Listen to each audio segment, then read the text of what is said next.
சின்ன தம்பி எங்கடா போன? உன்னை யாராவது ஏதாவது சொன்னாங்களா? அப்புறம் எதுக்குடா வீட்டை விட்டு இப்படி கிளம்பி போன?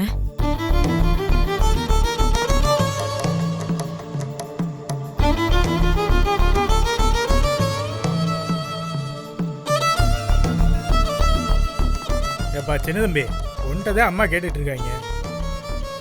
எங்க போன எதுன்னு சொல்லியா? பதில் சொல்லப்பா. எங்க என்னங்க ஆச்சு? இவன் எங்க இருந்தான்? அபிராமி, சின்ன தம்பிக்கு ஏதோ கனவு வந்திருக்கும் பாரு. அவங்க அம்மாவை பார்க்கணும்னு தோணிருக்கு. உடனே நகரத்தில் பைய தூக்கிட்டு கிளம்பிட்டான்.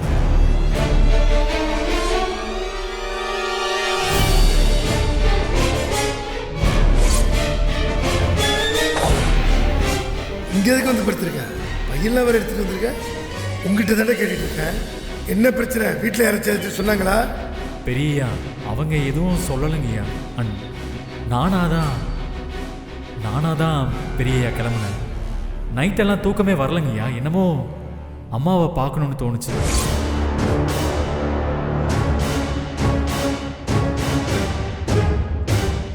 சரி வாடான்னு காரில் ஏற்றிக்கிட்டு அவங்க அம்மாவை பார்க்க கிளம்பணும். கொஞ்சம் தூரம் தான் போயிருப்போம்.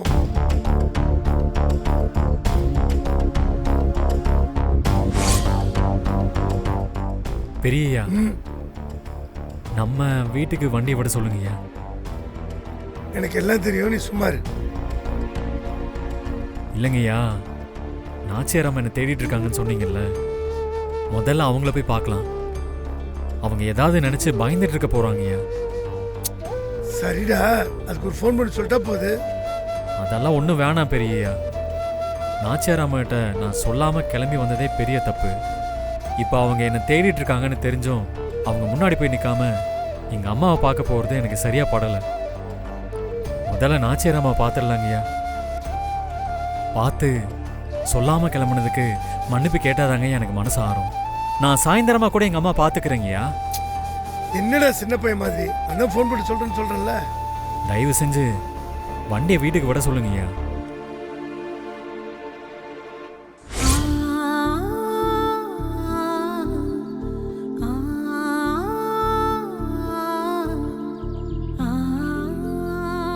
உன்னை பார்த்து உன்கிட்ட மன்னிப்பு கேட்டாதான் மனசாருன்னு பிடிவாதமா இருந்துட்டான். அவங்க அம்மா கூட பார்க்காம திரும்பி வந்துட்டான். என்னடா ஆச்சு உனக்கு? அது என்னவோ தெரியலமா, திடீர்னு அம்மாவை போய் பார்க்கணுன்னு தோணுச்சு. அந்த நேரத்தில் நான் வேற எதையும் யோசிக்காம அப்படியே கிளம்பி போயிட்டோமா. சொல்லாம போனது தப்புதாம்மா, என்ன மன்னிச்சிருங்கம்மா. சரி விடு, இனிமே இப்படி பண்ணாத, சரியா? ஆ சரிம்மா. அக்கா, என்னக்கா அவன் ஏதோ சாக்கு போக்கு சொல்லிட்டு இருக்கிறான், நீங்க என்னமோ அதை சாதாரணமா விட்டுட்டு இருக்கீங்க. ஏக்கா அவன் பொய் சொல்றான்னு உங்களுக்கு தெரியலையா? ஏண்டா அம்மா நினைப்பு வந்துச்சு பார்க்க போனேன்னு சொல்றல்ல, அதுக்கு எதுக்குடா பையி துணிமணிலாம் எடுத்துட்டு போனா? ஏண்டா நீ போயிட்டு திரும்பி வர்றவனா இருந்தா எதுக்குடா துணிமணிலாம் எடுத்துட்டு போனா? சொல்றேன், எப்படி எடுத்துட்டு போன, எதுக்கு எடுத்துட்டு போன? அக்கா இவன் வேற எதையோ மறைக்கிறாக்கா. ஏதோ திருட்டுத்தனம் இருக்கு இவங்கிட்ட. அதனாலதான் சொல்லாம கொள்ளாம நைட்டோட நைட்டா துணிமணிலாம் எடுத்துக்கிட்டு ஓடி இருக்கான். வழியில மச்சான பார்த்த உடனே என்ன பண்றதுன்னு தெரியாம அப்படியே முழிச்சிட்டு இருந்திருக்கான். அதுக்காக புதுசு புதுசா கதையெல்லாம் சொல்லிட்டு இருக்கான். இதெல்லாம் நம்புற மாதிரியா இருக்கு? நல்லா கேளுங்க. ஏண்டா உங்க அம்மாவை பார்க்க தான் போனியா? ஒழுங்கா சொல்லுடா.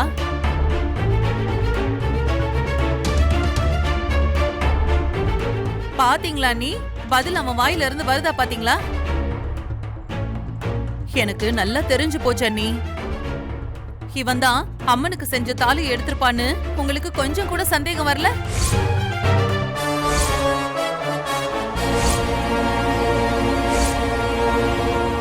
டேய் சின்ன தம்பி, ஒன்னதான் கேக்குறேன், தாலி எங்கடா? கோமதி அண்ணே நீங்க சும்மா இருங்க அண்ணே. இவனை இதுக்கு மேல வீட்டுக்குள்ள விடுறதெல்லாம் ரொம்ப தப்பா போயிடும், அவ்வளவுதான் சொல்லிட்டேன். நீங்க பாருங்க, இப்ப அந்த தாலியை நான் எப்படி வர வைக்கிறேன்னு பாருங்க. டேய், எங்கடா அந்த தாலி? சொல்லுடா, எங்க வச்சிருக்க? டேய், சொல்றியா இல்லையா இப்போ?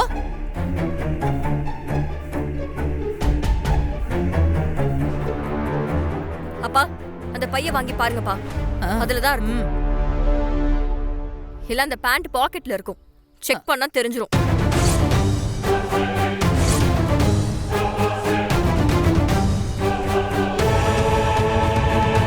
என்னப்பா பாக்குறீங்க?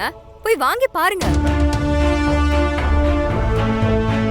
ஏன்பா சங்கடமா இருக்கா? சந்தேகம்னு வந்துருச்சுல, தெளிவுபடுத்தி பாக்குறதுல எந்த தப்பும் இல்லையே. சரி, நானே பாக்கிறேன். அந்த பைய கூட. சூடாமணி, சின்ன தம்பியை பத்தி நீங்க சொன்ன எல்லாத்தையும் நான் கேட்டுக்கிட்டு நான் எதுவும் சொல்லாம இருந்ததுனால நானும் அவனை சந்தேகப்படுறேன்னு நினைச்சீங்களா? சரி, நான் தெரியாம தான் கேக்குறேன். தாலி வச்சிருந்த டப்பாவை மட்டும் கோயிலுக்கு எடுத்துட்டு வந்தீங்கல்ல, அப்ப அந்த டப்பாவுல தாலி இருக்கா இல்ல அது வெறும் டப்பாவான்னு கூட தெரியாம தான் நீங்க எடுத்துட்டு வந்தீங்களா?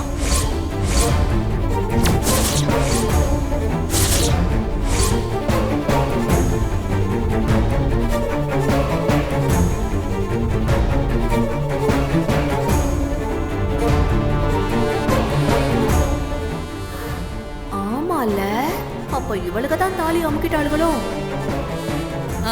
என்ன நீ அப்ப அந்த தாலிய நாங்க தான் எடுத்து வச்சிருக்கோம்னு சொல்ல வரீங்களா?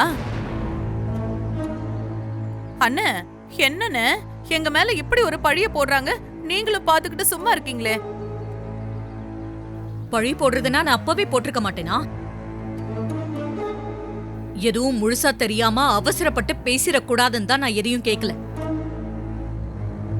இப்போ நீங்க எடுத்தீங்கன்னு நான் சொல்லல. உங்க மேலயும் சந்தேகப்பட வாய்ப்பு இருக்குல்ல? இருக்கலாம்க்கா.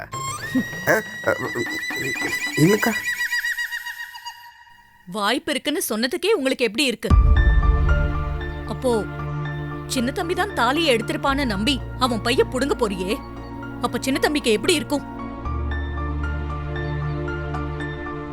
அண்ணி, நாங்க என்ன அவன மாதிரி வீட்டை விட்டா ஓடிட்டோம்? ஆனா அவன் ஓடி இருக்கான். தாலி வேற காணாம போயிருக்கிறப்போ இவன் வீட்டை விட்டு போயிருக்கான்னா அப்ப என்ன அர்த்தம்? அவன் இப்ப வந்து ஏதோ அம்மாவை பார்க்க போனேன், ஆட்டுக்குட்டிய பார்க்க போனேன்னு சாக்கு போக்கெல்லாம் சொல்றான்.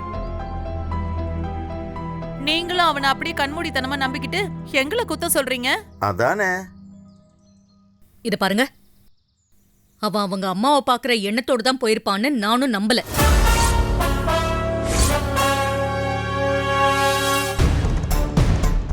ஆனா அவனுக்கு ஏதோ மனக்குழப்பம், சொல்லாம கொள்ளாம போயிருக்கான்.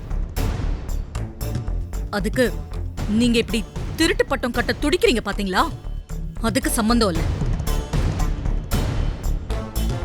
சொல்லப்போனா அவன் இப்படி சொல்லாம கொள்ளாம வீட்டை விட்டு போகணும்னு நினைச்சதுக்கே நீங்களா அவனை இப்படி குறி வச்சு பண்றீங்கல்ல, அது கூட ஒரு காரணமா இருந்திருக்கலாம். குறி வச்சு பண்ணமா? ஏக்கா, என்னக்கா நீங்க பாட்டுக்கு இப்படி எல்லாம் பேசிட்டு இருக்கீங்க? ஆமா, அவன் இந்த வீட்டுக்கு வந்ததுல இருந்துதான் எல்லா பிரச்சனையும் வந்துச்சுன்னு அவனை வச்சுக்கிட்டே நீங்க எத்தனை தடவை சொல்லிருக்கீங்க. அதான் புள்ள ஒருவேளை நாம வந்த நேரமோ என்னவோ இந்த வீட்டுக்கு கஷ்டகாலமா இருக்குன்னு நினைச்சு அவன் இப்படி ஒரு முடிவெடுத்திருக்கலாமோன்னு தோணுது. அவன் எதுக்காக இப்படி போயிருந்தாலும் சரி, ஆனா அவன் இப்படி கிளம்பி போனதுக்கு பின்னாடி கண்டிப்பா இந்த வீட்டோட நல்லதை நினைச்சுதான் அவன் போயிருப்பான். அத மட்டும் நான் உறுதியா சொல்லுவேன். அதுதான் அத்தை உண்மை. இனிமே சின்ன தம்பியை பத்தி இப்படி கேவலமா சந்தேகப்பட்டீங்க, நல்லா இருக்காது சொல்லிட்டேன்.